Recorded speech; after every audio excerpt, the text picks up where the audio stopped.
الفنانة صفاء سلطان تفجع بوفاة والدها وتنعه بكلمات مؤثرة، ونجوم الفن يقدمون التعازي لها وشاهدوا حقائق ومعلومات لا تعرفونها عنها.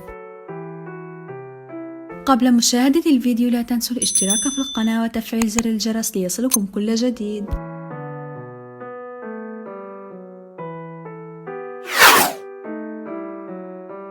فُجعت الفنانة الأردنية صفاء سلطان صباح اليوم بوفاة والدها، حيث نعته عبر حساباتها على شبكات التواصل الاجتماعي. ونشرت صفاء سلطان صورة جمعتها بوالدها الراحل، معلقة بقولها: اللهم اغفر لوالدي واعف عن سيئاته وارحمه برحمتك، وأكرم مثواه وأحسن نزله ونقه من الخطايا والذنوب. اللهم لقد أصبح أبي في أشد الحاجة لرحمتك وأنت الغني عن عذابه.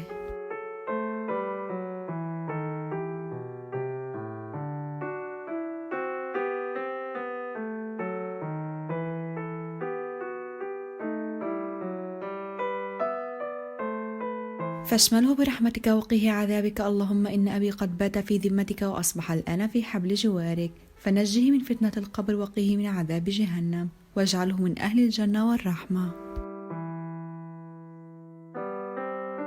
كما تفاعلت ابنة الفنانة صفاء سلطان، حيث نشرت صورة على صفحتها الخاصة على انستغرام مستخدمة خاصية الستوري، وهي برفقة جدها ووالدتها. وعلقت على الصورة: وين رحت تركتنا يا حبيبي؟ بكير يا جدي، بكير يا حبيبي، رح أشتاق لك وأشتاق لرضاك يا سندي، حرقت قلبنا الله يرحمك. حيث انتشر الخبر بين رواد مواقع التواصل الاجتماعي والصفحات المهتمة بأخبار المشاهير، وتفاعل الجمهور مع هذا الخبر المفجع معبرين عن حزنهم ومواساتهم للفنانة صفاء سلطان. وقدم عدد كبير من الفنانين والمشاهير التعازي لصفاء سلطان من خلال التعليقات على غرار سلاف فواخرجي وديانا كرزون وعلي سكر ودانا حلبي. دانييلا رحمة قالت: الله يرحمه ويصبرك حبيبتي. والفنانة ديانا كرزون قالت: إنا لله وإنا إليه راجعون، الله يرحمه ويغفر له يا رب، العمر إلك، الله يصبر قلبك. والفنانة سلاف فواخرجي قالت: الرحمة لروح حبيبتي والله يصبركم ويعينكم. والكثير من الفنانين قدموا التعازي أيضا. عشقت صفاء سلطان الفن منذ الصغر، حيث بهرت كل من حولها بأدائها وتمكنها من تقليد الفنانين، ولعبت الصدفة دورا هاما في مسيرة حياتها. عندما شاهدها الممثل السوري ياسر العظمى في أحد المطاعم وهي تقلد بعض الفنانين، فعرض عليها العمل معه في مرايا عام 2003. نشأت صفاء سلطان في عائلة من أب أردني من أصل فلسطيني وأم سورية، درست بين دمشق وعمان. نشأت صفاء سلطان في عائلة من أب أردني من أصل فلسطيني وأم سورية، درست بين دمشق وعمان.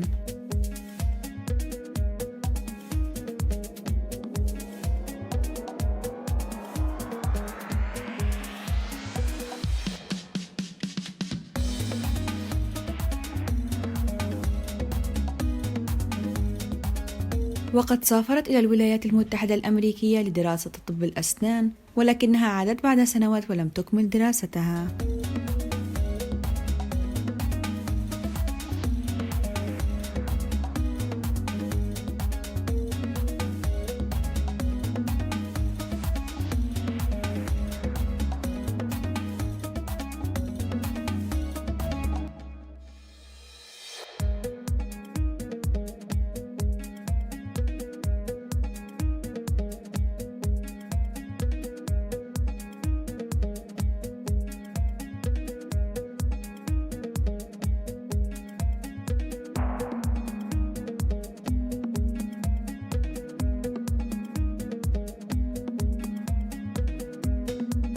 ولدت الفنانة صفاء سلطان بتاريخ 14 مارس عام 1980.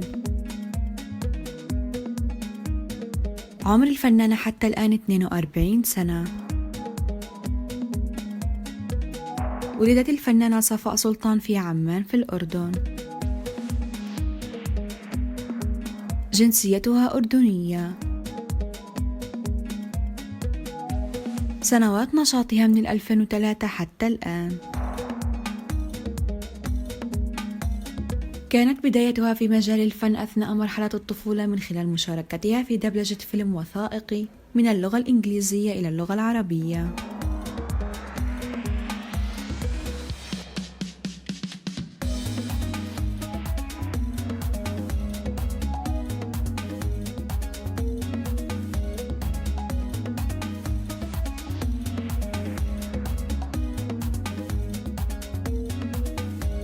كما اشتهرت منذ صغر سنها بموهبة الغناء وتقليد الشخصيات، حيث كانت دائما محط إعجاب من حولها ببراعة أدائها وقوة شخصيتها. تزوجت الفنانة صفاء سلطان من الدكتور وسيم نور الدين الجزائري، الذي شغل منصبا هاما في شركة مايكروسوفت في الولايات المتحدة الأمريكية، وأنجبت منه ابنتهما الوحيدة أملي.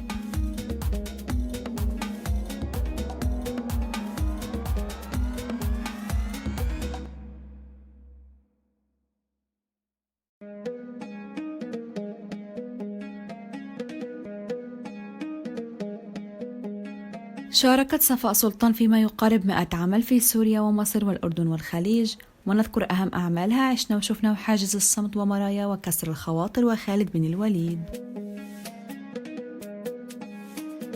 والليلة الثانية بعد الألف ووحوش وسبايا وطوق الياسمين وليل ورجال ويوم ممطر آخر وأنا قلبي دليل وبعد السقوط ومطلوب رجال والزعيم والولادة من الخاصرة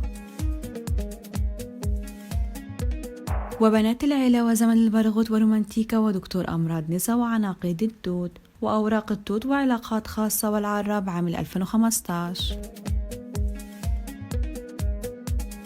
وأحمر ودومينو وبقعة ضوء وشبابيك ووهم والسلطان والشهوة كومة. خلال عام 2017 خاضت أولى تجاربها السينمائية بفيلم درب السما مع المخرج جود سعيد. عرضت عليها المشاركة في برنامج شكلك مش غريب، ولكنها اعتذرت لارتباطها بتصوير أحد المسلسلات. خاضت تجربة التقديم التلفزيوني عبر برنامج السهر مع ستار خلال شهر رمضان عام 2019. خاضت صفاء سلطان تجربة الغناء عبر أغنيتين هما سوريا العز وأنا اسم القدس. تعتبر ياسر العظمى قدوتها وتلجأ إليه عندما تواجه صعوبات تتعلق باختيار وتأدية أدوارها الفنية. في عام 2020 شاركت سلطان في مسلسل مدرسة الحب جزئيه الثاني والثالث، كما لعبت أول دور لها في مجال الدراما البدوية ضمن مسلسل رياح السموم، بالإضافة إلى تمثيل عدد من اللوحات الكوميدية في مسلسل ببساطة الجزء الثاني لمنتجه باسم ياخور، مع متابعة دورها في الجزء الثاني من مسلسل حرملك. من آخر أعمالها على الساحة الفنية لعام 2022 مسلسل مع وقف التنفيذ لمخرجه سيف الدين السبيعي.